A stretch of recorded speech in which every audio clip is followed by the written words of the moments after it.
Hello, Bill Johnson here from Johnson Aviation. But today we aren't working on airplanes, we're working on a country coach. We purchased this, I guess it's been about 3 weeks ago, and just working on small projects.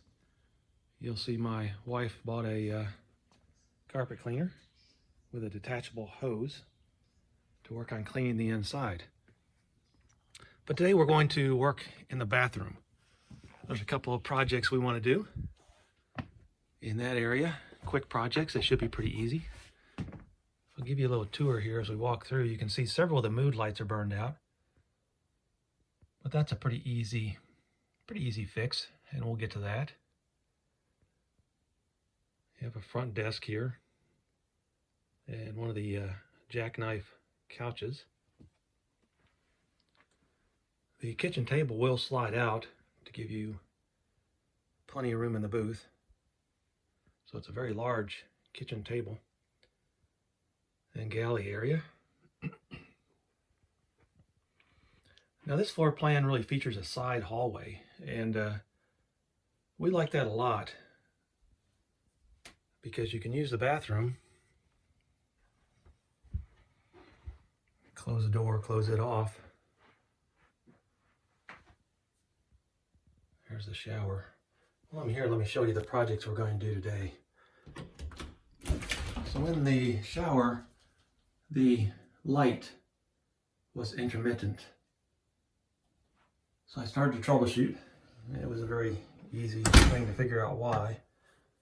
We were driving the coach yesterday, so the parts are here on the floor, but somebody had put too large an incandescent bulb in there and had basically burned the lens. But in doing so, they also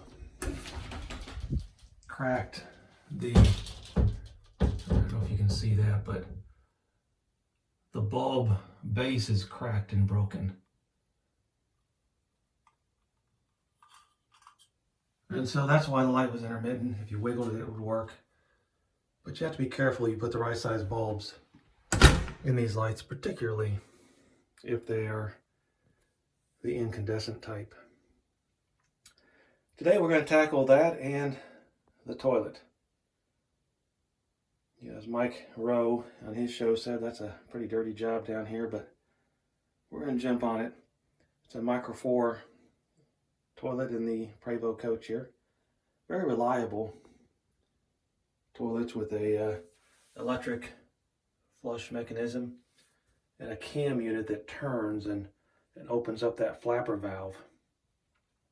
All the waste goes pretty much straight down into the black tank.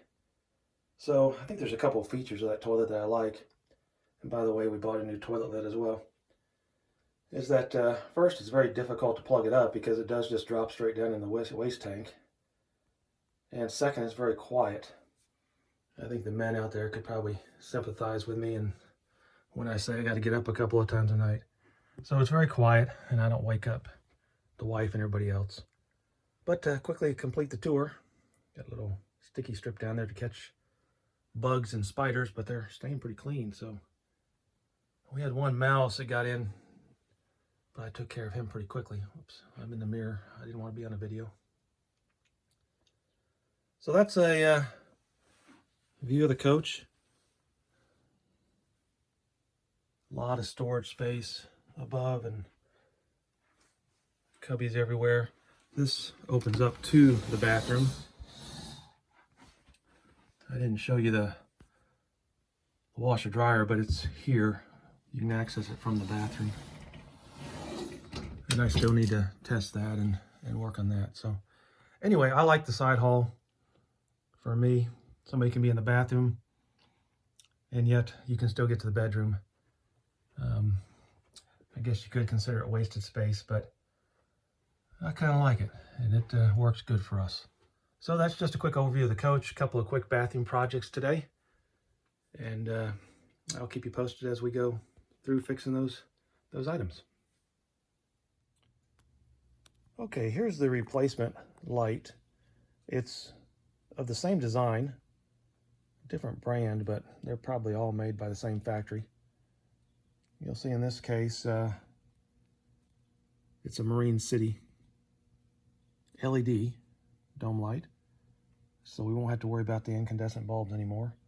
I think the one that was in there was a Sea Dog, and it was brass, and this one's stainless.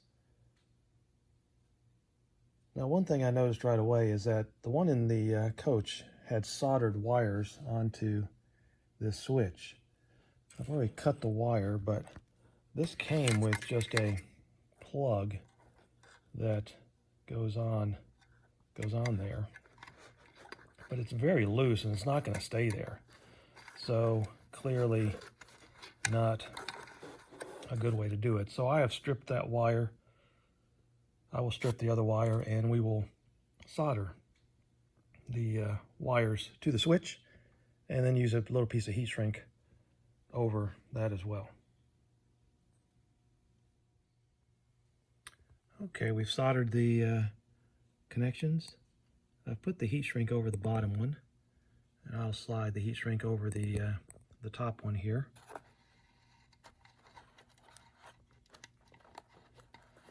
And this heat shrink is very easy to use. Just take your heat shrink down here and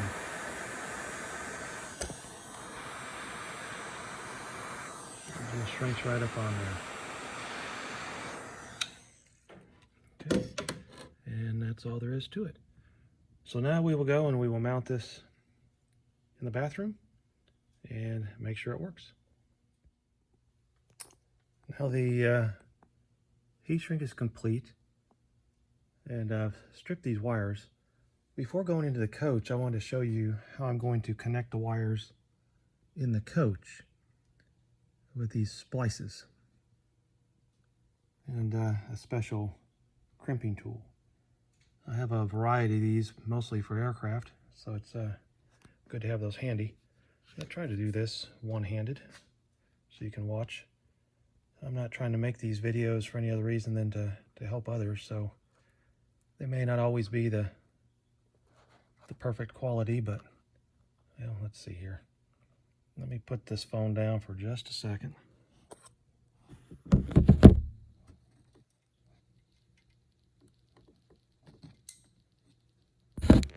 Okay, here we go. So now you just simply crimp and you'll see you end up with a crimped splice. We will do that on the shower side as well. I'll put one on here before we go in, and it'll just make it a little bit easier when we're in the coach. All right, we have the shower light crimped to the two wires. Now you'll notice black goes to red and green goes to black. The black in this case is the hot wire, and you'll see it's labeled on the back here that the black is the ground, so it should go to the green ground wire. And then we'll go to our switch panel here, turn on the light, and it is nice and bright. So I'm going to mount that up to the ceiling, and that'll complete that part of the project. Well, we've got the light mounted. You can see it works from the switch panel here. Now I'm going to recaulk the shower. So I'll caulk around that light when I do that. But otherwise, it works great, very bright. Let me step back here so you can see the difference it makes in the shower. I don't know if you noticed before, there was a vertical bar here. Looks like they had some type of a additional shower head mounted on it at one time. I took it out, and I think eventually I'll replace that shower head with one that you can take out of the holder, but it was just kind of in the way. So there we are. I think the shower is usable. The only thing left to do now is to recaulk the shower, and I'll take care of that. And the shower, for being a 1995 coach, is in pretty good shape. I even checked that the fan works good. A lot of these components are marine quality components, so they tend to last. Okay, well that's the clean part of the project. Now, as I said when we started off this video, I've got to move on to the dirty job.